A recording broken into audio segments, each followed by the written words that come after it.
Absolutely, and I think the what you mentioned is very accurate in terms of like Bitcoiners. They don't want to part with their Bitcoin. It's like don't sell Bitcoin ever.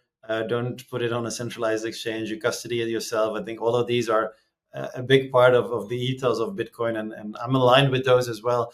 And I think it's one of the main hurdles of adoption as well on the Bitcoin side. Whereas on the Ethereum side, I think that has been slightly different just because you have that programmability on the Ethereum blockchain itself. Now, on the Bitcoin side, Bitcoin is not programmable in such a way. Obviously, there's like some innovations since the Taproot upgrade, and you have like runes and ordinals now on Bitcoin, which is interesting, but it's not as far yet as you can't really call it a full developer platform of sorts, right?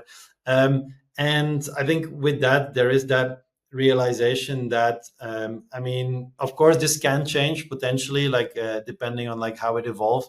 But I do think everyone has kind of come to realize, look, if we want to scale Bitcoin, it's going to have to be on L2s and side chains, and each of these L2s and side chains, they will come with different risk assumptions and like different ways of operating that bridge, typically, which would be needed between Bitcoin and between the L2.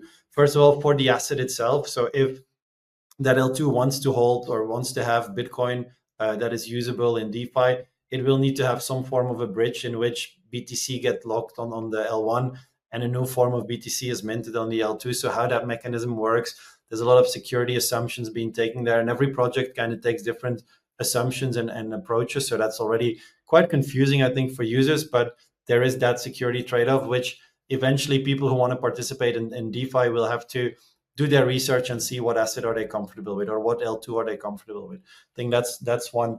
Then obviously you have the second part.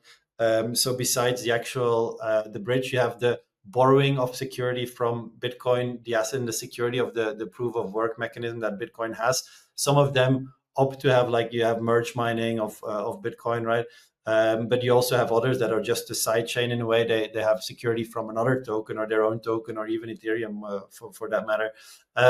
So all these are like interesting assumptions. And I feel like if you want to participate in Bitcoin DeFi, at least for now, you'll have to kind of be aware of what the risks are that you take. And they will be very different, right?